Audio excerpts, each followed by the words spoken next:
Shalom, pessoal. Boa noite. Vamos começar aqui a aula da apostila número 10, tá bom? E essa apostila número 10, ela é muito importante porque ela vai trabalhar com o quê? Peculiaridade judaica dos evangelhos, tá? A palavra peculiar significa você qualificar ou desqualificar. E dentro da questão de qualificativa, nós vamos pegar e trabalhar dentro da apostila, vamos trabalhar em cima da antiga perspectiva e nova perspectiva, a qual a apostila aborda e pega e traz também.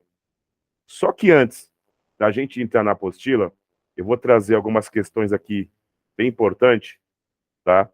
Eu vou estar até compartilhando a tela com vocês para me passar uma perspectiva aqui bem interessante, tá ok?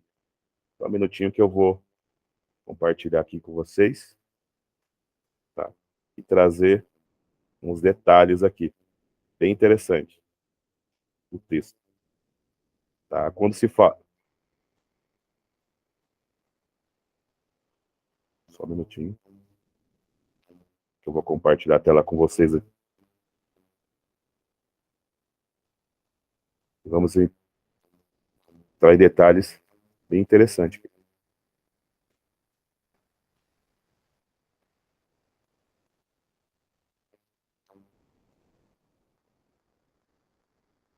Ok.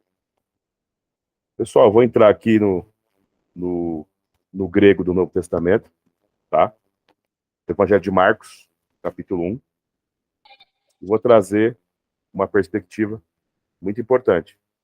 Por favor, quem tiver com o áudio aberto, por favor, fechar, tá? Só para não atrapalhar a nossa aula aqui. Vou passar aqui.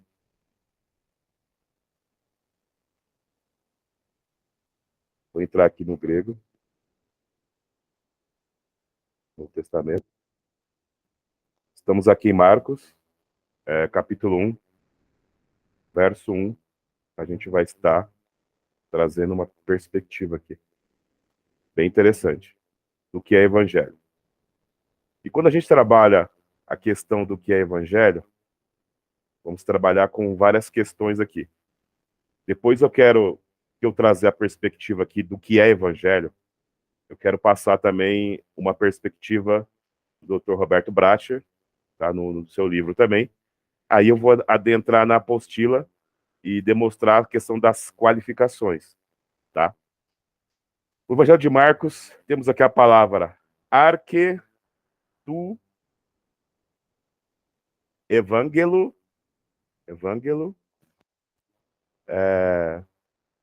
isso, Cristo, ruiu, tu, tel, tá? Esse é o verso 1.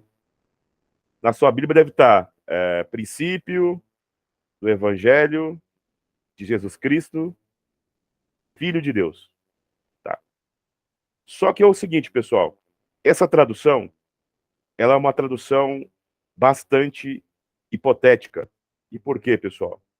Porque a palavra evangelho, aqui que está na forma, que está no caso genitivo aqui em grego, não dá para nós sabermos se o evangelho que Marcos cita aqui está dizendo de uma forma objetiva ou subjetiva. O que seria isso? Não podemos saber se esse evangelho é algo objetivo no sentido, é o evangelho que fala a respeito de Jesus, ou se ele é o evangelho de Jesus, tá? Então, ou seja, essa perspectiva hipotética aqui do texto vai fazer com que muitas pessoas tenham interpretações do que é evangelho. E se a pessoa não conhece o contexto cultural histórico, ela vai acabar se complicando do que é evangelho. A palavra evangelho, que está no caso genitivo aqui em grego, significa literalmente boas novas, boas notícias, tá?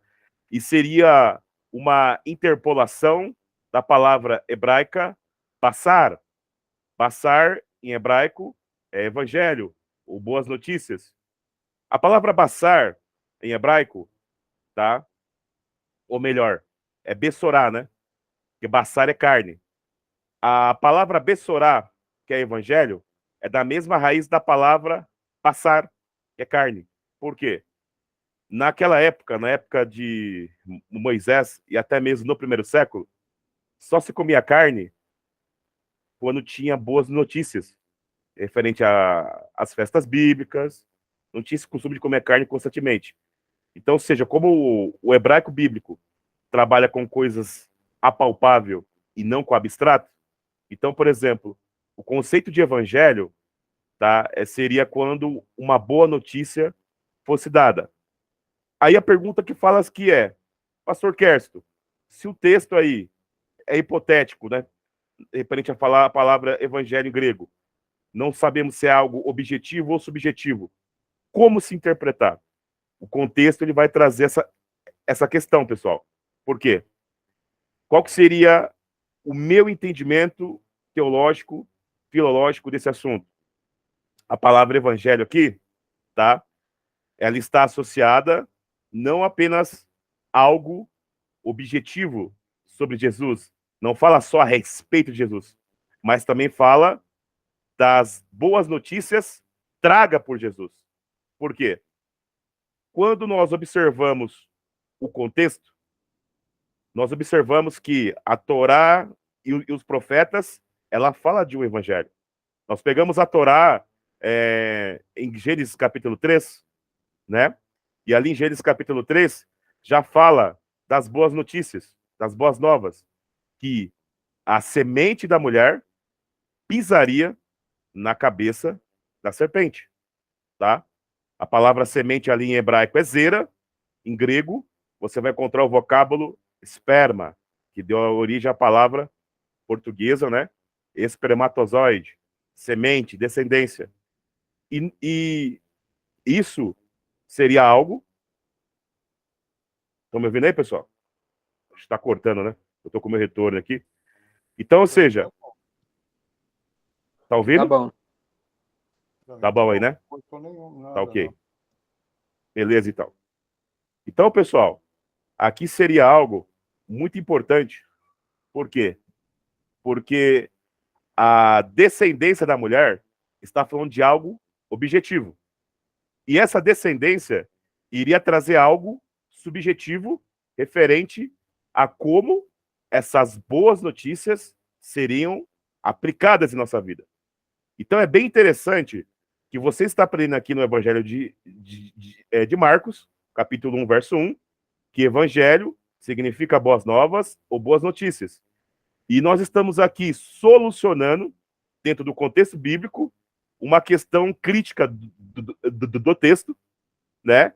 Pelo fato de o texto não dar uma ênfase objetiva ou subjetiva, mas tanto a objetividade ou subjetividade está compatível com o contexto, tá? Eu vou provar isso aqui no verso 2, tá? Vamos aqui no verso 2. Ros gravitai, conforme está escrito, em tais profetais, em tóis profetais. No Codex Receptus vai estar o nome de Isaías aqui, tá? Se você abrir sua Bíblia e tiver o nome de Isaías aqui, porque a sua Bíblia está baseada no Codex Receptus. Eu estou aqui com o Codex majoritário. E por que o Codex Receptus vai trazer o nome de Isaías e o Codex majoritário vai trazer profetas no plural e não no singular? Porque aqui, pessoal, Marcos começa a citar, falar sobre as boas novas de Jesus, né? De uma forma subjetiva, e também das boas novas de Jesus de uma forma objetiva, utilizando uma midrash, aquilo que vocês aprenderam, né? Nos textos anteriores. E essa midrash seria um texto chocado um com o outro. Dentro da hermenêutica judaica, temos a expressão chamada requesh. Requesh seria você pegar duas pedras e chocar, tá? E nós observamos aqui que no texto majoritário, que na minha opinião está mais completo, né, do que o texto Receptus, nós observamos aqui Marcos usando o contexto do chocar de dois textos. Vamos observar aqui a influência de Malaquias e vamos também observar a influência aqui de Isaías. Então, ao mesmo tempo que usa o texto de Isaías para criar essa narrativa, se usa também o texto de Malaquias, capítulo 3, verso 1. Vou mostrar para vocês aqui. Tóis profetais, assim está escrito nos profetas. Idu, eis que, ego, eu, apostelo, envio, tom, o angelomu, o meu anjo, pro adiante, temos aqui, prosopu, adiante da minha face. Aliás, adiante da tua face. Ele fala, eis que envio o meu anjo adiante da tua face. Ele faz aqui uma midrash de Malaquias 3, né? Malaquias 3. Vou pegar outra parte do versículo aqui. Temos aqui prosopusu, eis que envio a face do meu anjo diante de ti. Roscata, catas que a sei, o qual prosperará tem a rodom, o caminho teu, ou seja, a qual preparará o caminho teu. Tá? Que a palavra rodu aqui é caminho. Aí temos aqui a palavra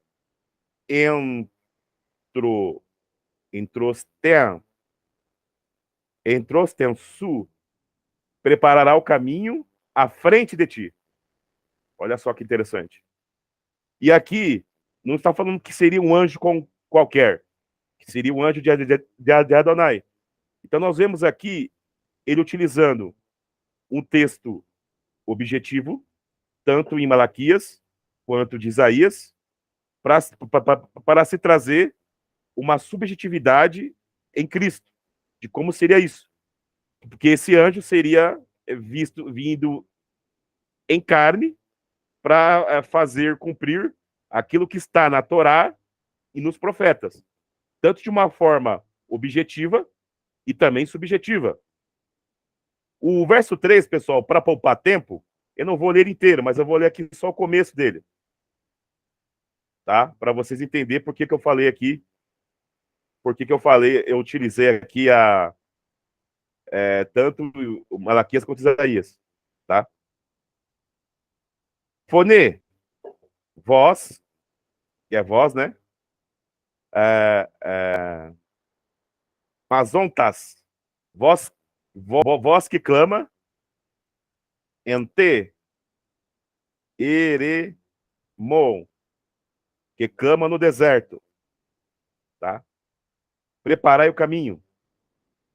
Então, ou seja, nós observamos aqui que esse evangelho, que está de uma forma que indefinida na questão de vocábulo aqui no verso 1, seria algo, ao mesmo tempo, objetivo, que fala a respeito de Jesus, e também sobre as boas notícias de Jesus, referendo-se a essa objetividade, tá? Então é necessário entender que evangelho são as boas novas de Jesus, que foi prescritas aqui de uma forma objetiva e ao mesmo tempo subjetiva porque ele trouxe relações prescritas na Torá e nos profetas, tá? Então é bem interessante essa questão, tá? Eu vou sair aqui, entrar no outro texto, explicar uns detalhes para vocês aqui, tá? Eu vou entrar num livro aqui, que é muito importante para a gente discernir algumas questões. Vou procurar aqui. Vai ser bem interessante, pessoal. Deixa eu entrar aqui para a gente pesquisar.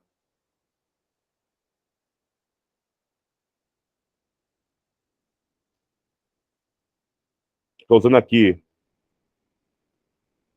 uma bibliografia do Fórum de Ciências Bíblicas 3, tá? Só um minutinho. Só um minutinho. Eu vou trabalhar isso aqui com umas perspectivas.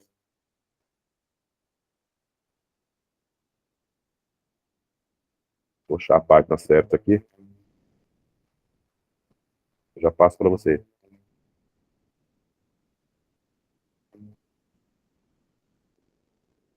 Para a gente argumentar um detalhe.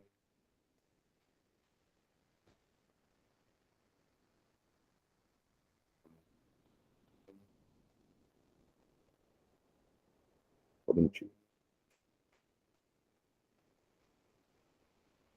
Deixa eu achar algumas questões aqui.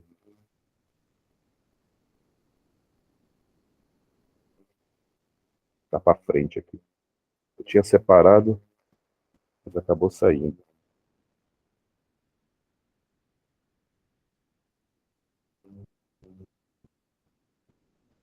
Achei aqui, pessoal.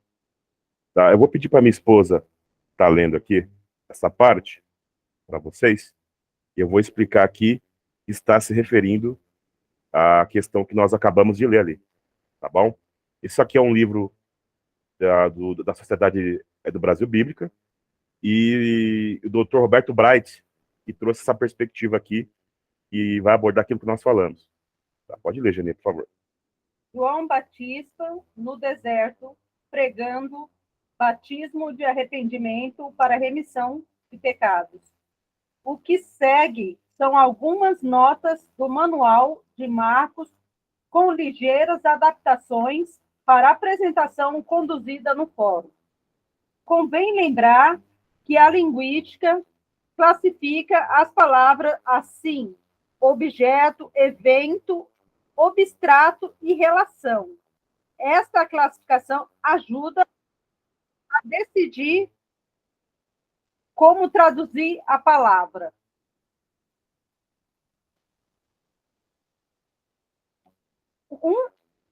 1. Princípio do Evangelho de Jesus Cristo, Filho de Deus. Como vê o versículo 1, como título do livro, não há nenhum verbo no texto grego, enquanto que NTLH liga este versículo com o seguinte: português corrente. É um bom modelo. Aqui começa uma boa notícia que fala de Jesus Cristo, o Filho de Deus. Princípio é o quê? É um evento em português, pelo menos evento geralmente se expressam por meio de verbos. Aqui começa. Foi assim que começou. Evangelho, o vocábulo grego, quer dizer boa nova ou notícia. Em muitos casos, a palavra se referia a uma vitória militar. Em algumas línguas se diz boa palavra nova, boa mensagem, boa notícia, boa história ou mensagem alegre. De Jesus Cristo, esse genitivo é um subjetivo ou um objetivo? Isto é, trata-se de uma boa notícia a respeito de Jesus, objetivo, ou da boa notícia que Jesus proclamou, subjetivo.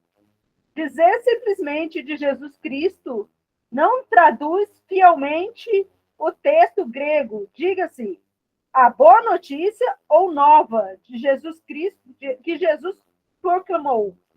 Jesus Cristo, aqui Cristo já é um nome próprio, não se deve ser traduzido, ungido ou Messias, Filho de Deus. No grego, essas palavras aparecem entre colchetes.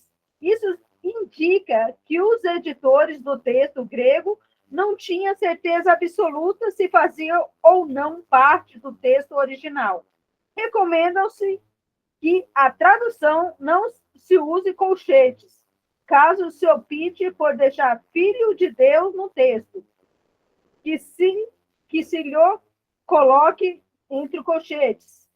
Em algumas línguas será necessário dizer Jesus Cristo, o qual Filho de Deus. Muito bom. Por enquanto, até aí. A gente vai passar já daqui a pouco para outra página, mas eu quero explicar essa página aqui. Então, vocês viram que o Dr. Roberto Bracher, da Sociedade do Brasil Bíblica, tá? É um doutor na área. Ele vai trazer algumas perspectivas da parte crítica aqui do texto, até mesmo a problemática na tradução bíblica, e ele vai trazer aquilo que eu falei para vocês, né, na questão da palavra evangelho, está no caso genitivo, e de uma forma indefinida, de nós não sabermos se é subjetivo ou objetivo, mas como eu, pastor Kersto, como vocês também conhecem o contexto cultural, vocês conseguem resolver a problemática. O Dr. Roberto Bracher, ele não é especialista em NPC, apesar de ser um doutor, né, em crítica textual bíblica e ser um bom tradutor também. Mas, se ele tiver contato com o Midrash e saber aquilo que vocês estão aprendendo até aqui nas apostilas, tá? Ele vai entender que ali está, no caso genitivo, e de uma forma indefinida. Por quê? Porque, ao mesmo tempo que fala de algo objetivo, que seria o evangelho a respeito de Jesus, e evangelho de Jesus, vindo de Jesus. Por quê? Porque aquilo que está objetivo no texto, que eu usei como exemplo, né, Gênesis 3, que fala que o filho da mulher pisaria na cabeça da serpente, tá? Jesus, ele veio explicar de uma forma subjetiva aquilo que está escrito na Torá e nos profetas. Então, boas novas, boas notícias. Aqui ele também trouxe a perspectiva também, poderia ser algo de guerra, né? E um detalhe que eu não expliquei no texto grego, sobre a expressão grega, no caso genitivo, Iesu Cristo, tá?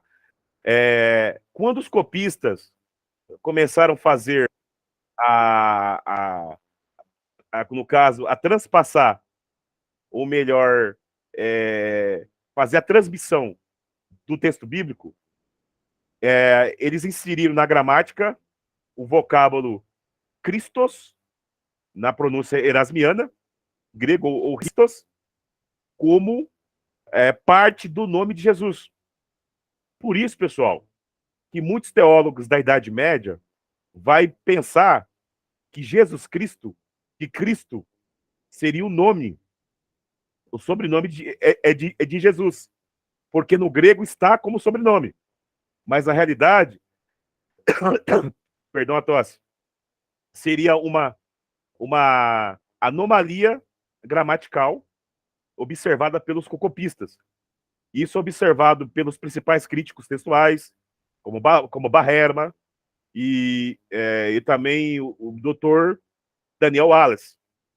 Mas vocês observaram até aqui que, como vocês conhecem o conceito de Midrash, e você entende que ali foi usado 2 textos de Isaías para começar a fomentar o evangelho, que seria as boas notícias, dentro da questão objetiva e subjetiva, então você entende que por que o texto grego está no caso genitivo e na forma indefinida.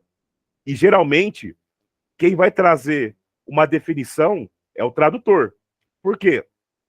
Se o tradutor não tiver o seu conceito de conhecimento teológico do que eu estou falando, ele não vai saber o que é o Midrash, então ele vai optar ou pela objetividade ou subjetividade, tá? Mas, mesmo se traduzir de ambas as formas, o texto ele dá um duplo sentido, tá? Então é bem interessante passar para vocês.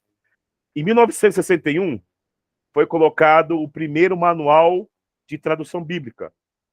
E um dos requisitos que tem que ser utilizado para a pessoa traduzir a Bíblia corretamente tem que ter 2 especialistas em grego e hebraico para repassar os fenômenos linguísticos para o tradutor, para ele traduzir corretamente. Mas, por volta dos anos 60, não se tinha uma perspectiva ampla na questão cultural, pessoal. Por quê? Se preocupava muito com a linguística, mas não se preocupava muito com a questão, no caso, cultural. Até que nos anos 70, né, com o avanço da nova perspectiva, começou a se observar o método histórico-crítico também dentro da questão linguística, que vai trazer essa resolução que eu estou passando para vocês aqui. Então, antes de eu entrar na apostila, para a gente falar sobre as qualificações, o que qualifica o evangelho ser judeu ou não judeu, eu quero passar para vocês, dentro da parte bíblica, o que é evangelho. Então, vocês estão vendo agora, no começo, uma aula do que é evangelho, para mim depois entrar na apostila e descrever algumas questões para vocês, tá? Vou pedir para minha esposa passar para a próxima página do livro e ler essa última página também do livro. 1.2. Aqui começa uma oração que vai até o fim do versículo 4. Poucas serão as traduções que queiram imitar o texto grego, conforme está escrito na profecia de Isaías. O texto grego diz, conforme está escrito em Isaías, o profeta, o leitor deve entender que o autor está falando do livro que Isaías escreveu. Portanto, convém traduzir como está escrito no livro do profeta Isaías, ou faltando a voz passiva do verbo, conforme o profeta Isaías escreveu. Profecia. A missão do profeta era de anunciar a mensagem vinda de Deus. Isto é, ele era o porta-voz de Deus e não somente um vidente, um prognosticador que falava de coisas futuras em lugares onde o cristianismo e o judaísmo fazem parte da cultura religiosa do povo. Já existe uma palavra própria, por exemplo, a mensagem que Deus havia dado ao mensageiro Isaías. Uma língua diz, intérprete de Deus. Outra, um que fala com a voz de Deus. E outra, um que proclama a mensagem de Deus. A passagem citada no versículo 2 de Malaquias 3:1. Agora se dê uma olhada no versículo 4. Apareceu João Batista no deserto, pregando o batismo de arrependimento para a remissão dos pecados. No texto grego, aqui termina a oração que começou no versículo 2. Conforme está escrito, apareceu João Batista no deserto. Note-se que todos esses substantismos, batismo, arrependimento, remissão e pecados, são eventos e não objetos. E, geralmente, usam-se verbos para falar de eventos. Pregando, João está dando uma palestra a respeito da teologia de arrependimento? Não, ele está concitando seus ouvintes que se arrependam dos seus pecados e sejam batizados para que Deus perdoe os pecados. Arrependimento. A palavra grega quer dizer mudar de ideia, mas não é só mudar de ideia, é mudar a conduta de vida, uma transformação radical da atitude e conduta da pessoa. O verbo grego, metanoi, atitude. Traduz o verbo hebraico shuvu, que quer dizer virar de direção, voltar. João estava concitando os seus ouvintes fazerem uma mudança radical nas suas vidas, que abandonassem os seus pecados e voltassem para Deus, disposto a viverem uma nova vida em uma obediência a Deus. Muito bom. Aqui o Dr. Roberto Bracher, ele explicou com maiores detalhes aqui, só que ele utilizou o texto Receptos, né? Que está a parte de Isaías. Mas ele, mesmo assim, não deixou de explicar que, ao mesmo tempo, o texto cita o profeta Isaías, cita também Malaquias. Ou seja, foi feito um requeixe, chocotexto, para se trazer boas notícias, tanto de forma objetiva quanto subjetiva. E é bem interessante que começa a narrativa de Marcos aqui para se trazer uma perspectiva de boas novas. E quais seriam essas boas novas, pessoal? Dentro de uma forma subjetiva dos discípulos de Cristo, na questão do que seria as boas novas de Cristo, seria João Batista preparando o caminho. E dentro dessa forma subjetiva, da onde que surgiu a questão subjetiva desse entendimento? Que ele seria a voz do deserto preparando o caminho. Ezequiel, capítulo 26, nós vemos ali falar sobre as águas purificadoras. Deus, ele promete ao povo de Israel que nos dias vindouros, no Aranit Hayamim, o próprio Deus santificaria o seu nome que foi profanado dentre as nações. E qual que seria a forma de santificação, pessoal? Ele transformaria o coração de pedra em um coração de carne, derramando o seu espírito sobre a pessoa e aspergindo água pura. Então, ou seja, dentro desse cumprimento profético, João Batista trouxe as boas novas dentro de uma questão objetiva para uma questão subjetiva em Cristo. Em que sentido, pessoal? Que ele estava preparando o caminho para que as pessoas praticassem uma techuvá. E aqui, o Dr. Roberto Bright, ele traz uma perspectiva bem interessante. Ele utiliza o verbo metanuio, e deu origem à palavra metanoia, que é arrependimento, com uma perspectiva de mudar de ideia. E ele mesmo fala que o mudar de ideia não é só você mudar o pensamento, mas mudar a prática, a conduta. Por quê? Porque ele sabe que o verbo lashuv no infinitivo, você mudar de direção, é você tornar a um princípio. E tornar um princípio ser o quê? Voltar à Torá. O homem pecou por deixar a Torá.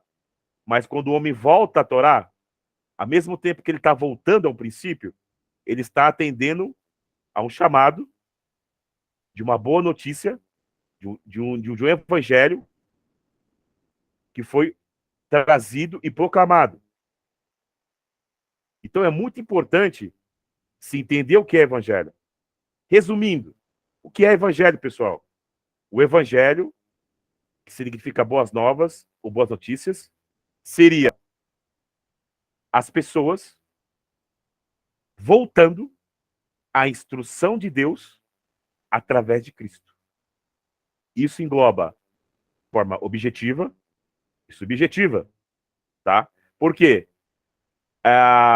O evangelho, ele está codificado na antiga aliança, tanto na Torá e nos textos da antiga aliança, como algo objetivo, no sentido de remissão, de restauração. Mas como seria como iria funcionar o processo de remissão, seria algo subjetivo, que só o Messias nos passou e decifrou. E quando João, ele ali, dentro de um ato grande e profético, ele para Israel com a Tevilá única, a Tevilá de arrependimento único, tá? Ele está preparando o caminho para algo mais excelente, uma boa notícia mais excelente, que é aquele que não, que as pessoas seriam batizadas através das boas novas, não só com água, mas também com espírito. E Jesus, ele tinha esse poder de internalizar a Torá, a instrução de Deus, no seu coração, no seu entendimento. Então, as boas novas de Cristo, de uma forma resumida, seria a Torá escrita no seu coração e no seu entendimento. Lembrando que Torá é instrução ou ensino.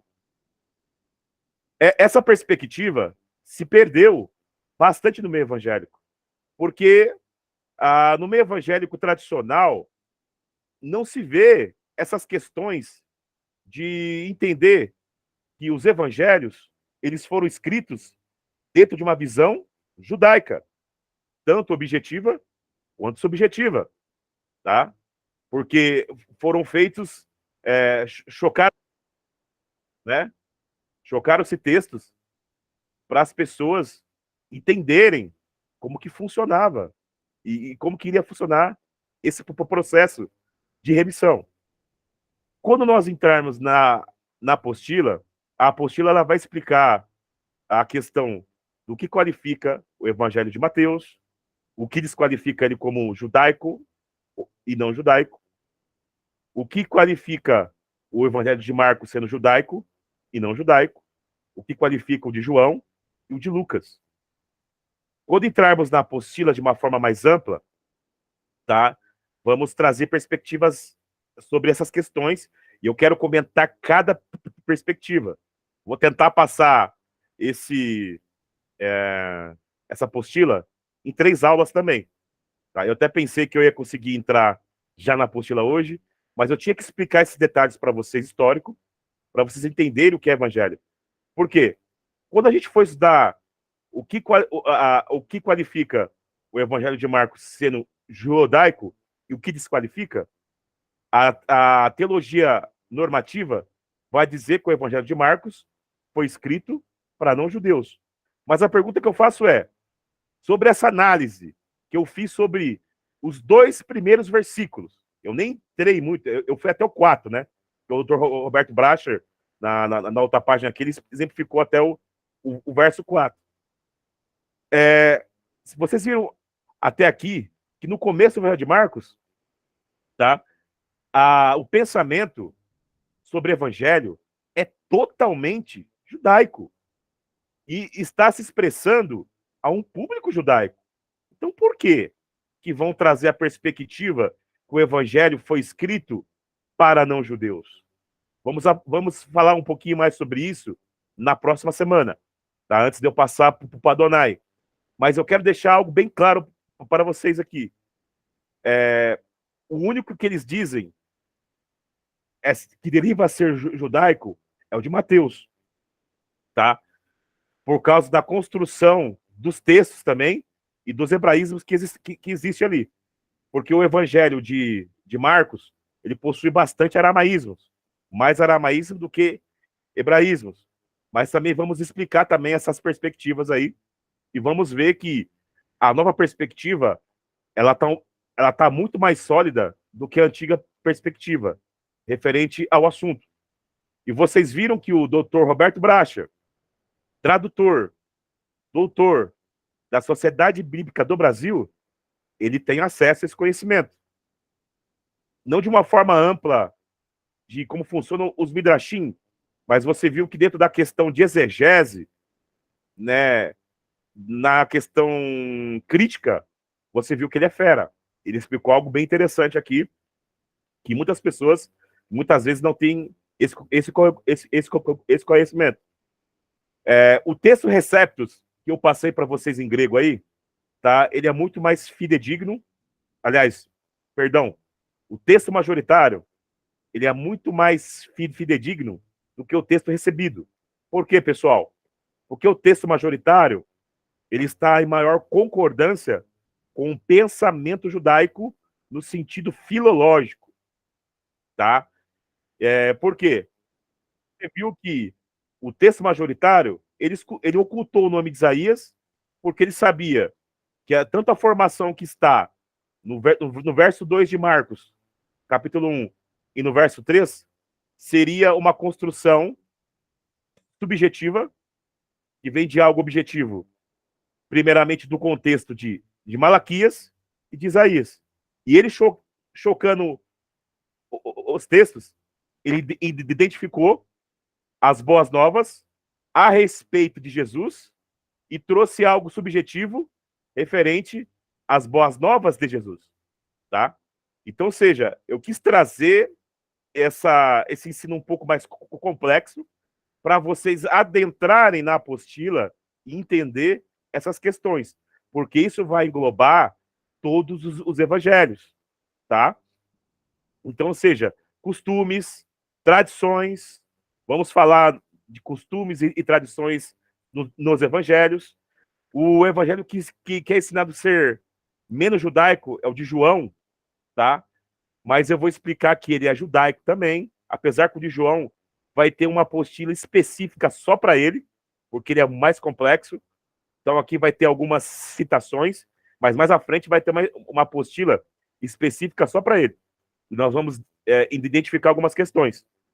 Eu tive aula no seminário do Katz com o Rabino Joseph Shula, e o Rabino Joseph Shula, ele trabalha com a perspectiva que o Evangelho de João foi escrito a gentios, tá?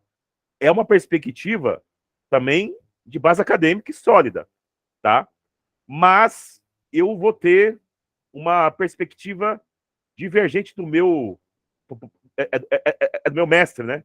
E professor. Por quê, pessoal? Veja bem, quando a gente for estudar o Evangelho de João, ao mesmo tempo que ele utiliza uma perspectiva que dá-se a entender a gentios, vai se ter perspectivas sobre o assunto, né? Que vai ensinar como que funciona de uma forma mais concreta o assunto.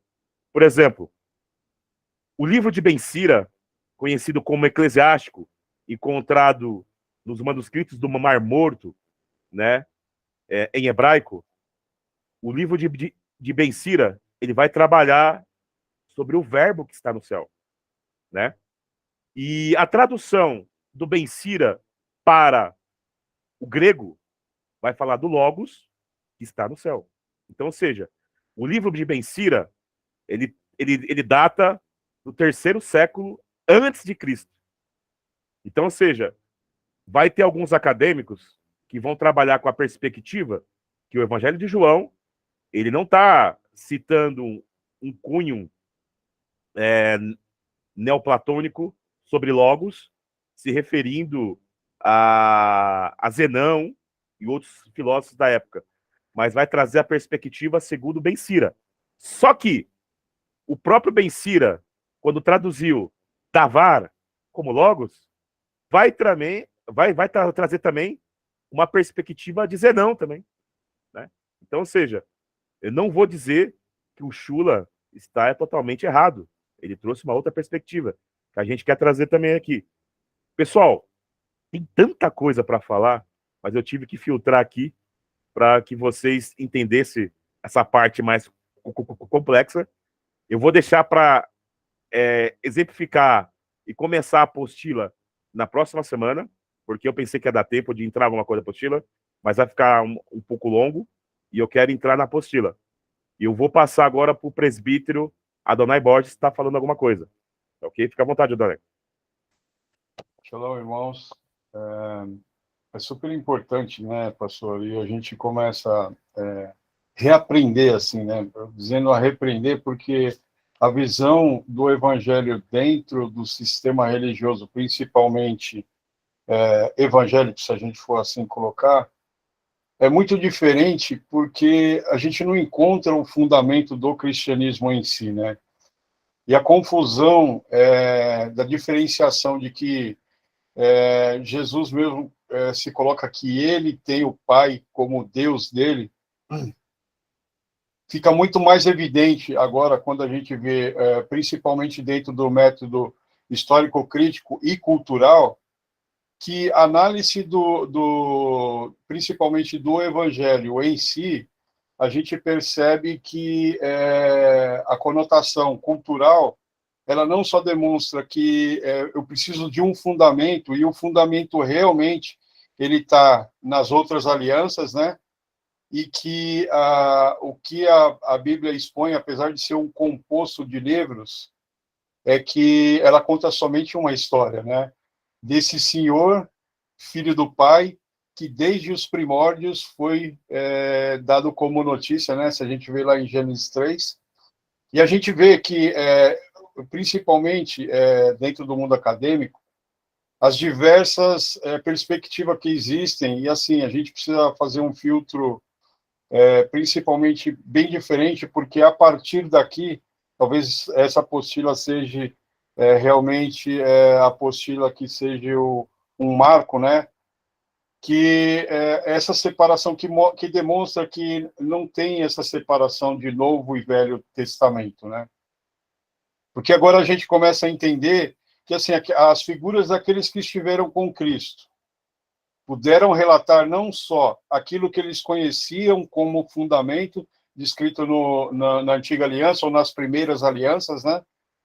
E conseguem discorrer que ele estava prometido exatamente para aquele tempo, e que eles não só reconheceram, mas aí em João 1, né, ele fala um negócio muito importante, o João 1,12, que ele fala assim, e que os reconheceram, recebeu o direito de serem chamados filhos de Deus. Que lá em Gênesis 6, a gente vê a discussão lá de filhos de Deus e filhos do homem, a diferenciação, né? E essa diferenciação não só também nos leva a pensar e fazer uma releitura, muitas vezes, principalmente de uma linguagem mais mística que tem lá atrás, em alguns conceitos, mas principalmente a gente enxergar que dentro agora dessa perspectiva, né, a apostila demonstra exatamente o ponto fundamental, que é o Cristo, o fundamento de todo o Evangelho, né? E os filósofos discutiram muito, principalmente a subjetividade também, sobre o Evangelho em si, né? Que é muito subjetivo falar de bem e mal, e assim, mas, na verdade, dentro do Evangelho a gente não consegue achar a estrutura do que é ruim, porque de tudo aquilo que é ruim, se a gente vê numa perspectiva de que é uma exortação, e aquele que aceita a exortação com amor, na verdade, para ele sempre é um caminho bom, né? A gente vê que assim essas discussões tiveram muito debate no campo acadêmico, mas que hoje faz todo sentido essa aproximação, não só, de novo, né, com o judeu, mas se permitir conhecer, através deles, esses conceitos, e que esses conceitos culturais, exatamente, eles acabaram trazendo como tradição, muitas vezes, né? Isso é reconhecido naturalmente. E assim, né, a gente percebe também a diferença, muitas vezes, do que a gente aprendeu dentro da perspectiva. Eu não sei quantos de vocês fizeram aqui ou estudaram a antiga perspectiva, que a gente vê que o cristianismo, ele realmente ele não tem um fundamento, né? E por isso se criaram tantas doutrinas que acabam afastando ou fazem com que os judeus não reconheçam, porque assim, se a gente não pegar principalmente o método crítico cultural, a gente também fica perdido, e a gente usurpa aquilo que é uma história deles. E aí faz todo sentido o que Paulo fala em Romanos 3, que para eles foram dados esses conceitos dos oráculos de Deus, né? E a gente vê que agora, principalmente dentro desses conceitos do que a gente vai ver a diferença da nova aliança, né? Exatamente ela sendo aguçada, principalmente para nós, de uma forma assim a dimensionar que a nossa aliança ela foi uma coisa desejada já desde quando lá atrás no Éden, né? O homem perdeu a condição que ele tinha e o dom de governo que Deus havia colocado sobre ele, né? E que aí Deus prepara todo um plano e ele coloca um Senhor para esse plano. E aí a gente começa exatamente a pensar, né? O quanto é precioso a gente não só aprender, né, sobre esses conceitos, mas entender também que essa cultura, ela não só nos fascina, mas essa cultura é a cultura que vai ser vigente de novo. E a gente sabe que é impregnada não só de autoridade e de poder, mas que assim faz toda a diferença quando a gente pode falar de algo que agora a gente não está mais usurpando ou criando assim pensamentos que desconexam com aquilo que Paulo fala em Romanos 11, que a gente foi enxertado, né? Realmente a gente pode dar um sentido dessa aproximação de novo e colocar versículos que muitas vezes não fizeram sentido dentro do cristianismo, ou aqueles versículos também que muitas vezes é usado dentro do cristianismo com uma visão supersessionista, né? Ou de que a igreja agora tomou conta de tudo e Israel perdeu aquilo que era aliança, né? E a gente vê que, assim, é um novo cristianismo, né? E é super interessante porque a gente realmente abre uma visão muito grande e eu, junto com vocês, assim, cada dia mais a gente, né, não só vai aprendendo, mas eu quero dizer até uma coisa que outro dia eu estava lendo, né, e que é super importante. No século XIX, assim, no comecinho do século XIX, no finalzinho do século XVIII, na era do romantismo, Nietzsche ele fez, dentro de uma análise filosófica de algumas coisas que ele escrevia, ele descreveu sobre um super-homem, né? E ele descreve a figura desse super-homem como alguém que supera todas as coisas na vida sem ter conhecido nunca o sentido da religião, né? Mas é engraçado porque a gente vê, e principalmente quando o pastor Carlos estava falando sobre a ligação da Torá, né, com aquilo que é instrução mesmo, que agora a gente tem no coração, no coração e na mente gravado, aquilo que é as instruções do Pai, e aí isso nos qualifica como filhos de Deus, né? Não só enxergar em Cristo como eu sendo agora discípulo dele, mas sendo alguém que segue como ele o evangelho da mesma forma, né? E aí a gente percebe que o que ele estava falando, Nietzsche, não tem sentido dentro da filosofia, porque como que uma pessoa sem ter instruções, ou um jovem de 20 anos, 22 anos, sem ter passado por muita coisa que a vida tem ainda para demonstrar, né? Porque a gente não sabe o período que a gente tem aqui de experiências, né? Como que uma pessoa pode ser provada e ser colocada diante de uma...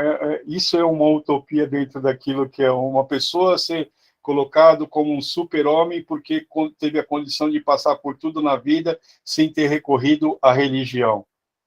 É engraçado, porque parece assim uma coisa que a pessoa fala sem pensar, né? Mas que realmente, dentro do Evangelho, esse tipo de pensamento a gente não consegue achar fundamento, né? A gente precisa de uma instrução, e a instrução agora, ela faz todo sentido, não para formar super-homens, mas para formar verdadeiramente discípulos, não porque teve contato com uma religião para poder superar todas as coisas, mas porque teve um propósito, né? E a gente sabe que, outro dia o pastor estava falando, inclusive, do Victor Brown, que um judeu que passou pelo Holocausto, né? Ficou pesando 25 quilos, e que ele achou, dando um sentido para aquilo que ele estava passando, e ele escreveu, inclusive, hoje as literaturas dele é considerada como as principais de psicologia, né? Ele dando um sentido que ele só passou por tudo aquilo, como se fosse sendo experimentado exatamente no que ele falou, né? Não só no que ele falou, mas no que ele apresentou como tese. Que se ele ele encontrou um sentido para ele passar por tudo aquilo e poder ajudar as outras pessoas. E quando você não encontra um sentido, a vida, na verdade, ela não tem propósito algum, né? e a gente vê o quanto é importante a gente conhecer esses conceitos dentro do Evangelho. Muito bom. Muito boa para do Adonai. Vou estar nas perguntas aí. Não sei se eu falei muito difícil. Espero que vocês tenham entendido. Né, e está aberta a perguntas aí. Tá bom? Fique à vontade. Entender o que é Evangelho.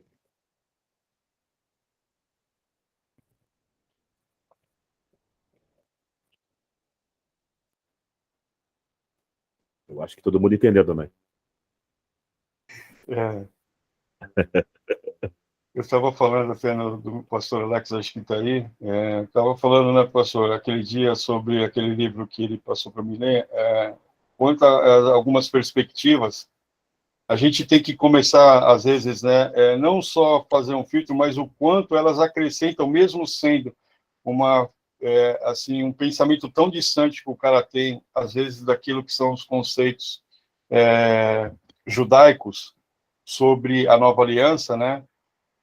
E porque o cara ele coloca alguns pensamentos e assim que fazem todo sentido também para aquilo que a gente hoje está vendo dentro dessa apostila, né? Que ele coloca aqui não só as transcrições de alguns evangelhos, né? Mas é que talvez isso até a gente acabe falando alguma coisa assim que acabe caindo na próxima aula. Mas assim, só dando uma explanação, que ele fala que ele transcreveu um monte de conteúdo do grego, praticamente quase todos, né? Foi um cara que se converteu do islamismo para o cristianismo, ele ficou encantado, começou a estudar, transcreveu um monte de literaturas do grego para outras línguas, né? E aí ele acaba defendendo uma tese de que o cristianismo ele foi montado em cima de um Jesus revolucionário, né?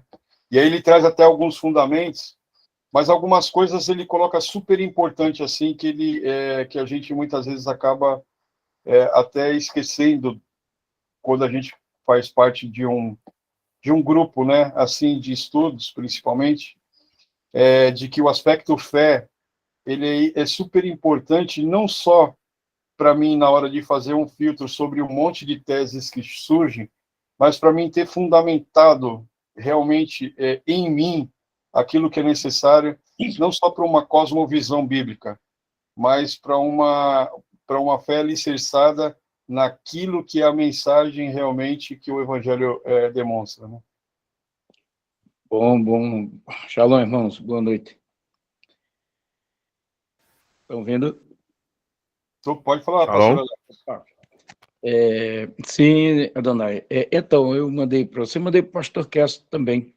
Eu achei interessante a perspectiva dele e a apresentação dele sobre o Cristo, né? Como homem, numa vida cotidiana, dentro dos seus acontecimentos, né? E aí a aula de hoje foi bem interessante. Para mim foi muito bom. E essa questão do anjo, né? Do Senhor, quando é falado, e a gente encontra, como o pastor falou, na Torá, e